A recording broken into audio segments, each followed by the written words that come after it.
How's it going, guys? I'm Robert from Machado Visuals, and long time no see.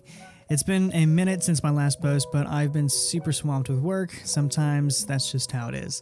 I recently shot another live performance video for another one of my favorite local artists, Sonia Barcelona.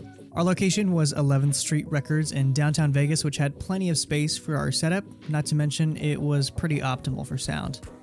For this project, we used two red Gemini shooting at 5K at 8:1 compression, and for optics, we used the trusty Tokina Vista primes. I ran the 85 on a Dana Dolly, while Jeremy shot with the 50 using the Easy Rig.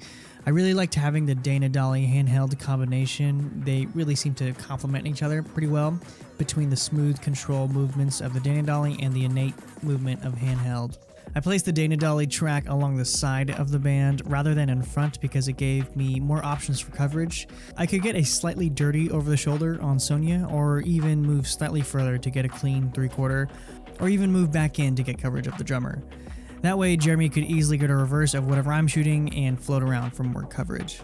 Jeremy and I were both on comms using a set of ear techs that I recently got, and they were instrumental in capturing the live performance so that we could announce when we were moving camera or call to specific coverage. These are duplex headsets, so anyone can talk at the same time and they sound crystal clear.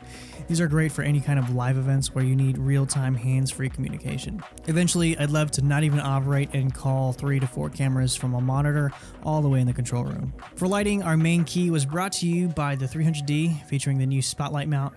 This thing is a shape monster. I love being able to cut the beam and hit a very precise area with no spill. In this instance, I shot the 300D up into an 8x Ultrabounce and used the blades to hit just the overhead fabric. We actually didn't have a frame with us, so I fashioned my own by taking two junior booms parallel to each other and tying the Ultrabounce to the extended arms, and shaped the light by adding a few floppy cutters to mitigate spill on the wall.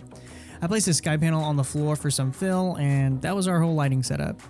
Here's the original lighting diagram. We originally wanted to add washes of color into the background, but in practice, it would have decreased contrast, and I did like the darker atmosphere of the scene. Once we were set up, we did about 5 takes of the performance before we had one we were happy with. I was able to grab a few 360 shots with my new Insta360 One X, and it's been a blast using this thing. I'd love to do a video on it in the future if I ever find the time. Special thanks to Sean Gearing and Jeremy Lee for their Gemini packages on this one. They're the real MVPs. As always, if you have any questions on this video, feel free to leave them in the comments below. Thanks for watching, and I'll see you in the next one.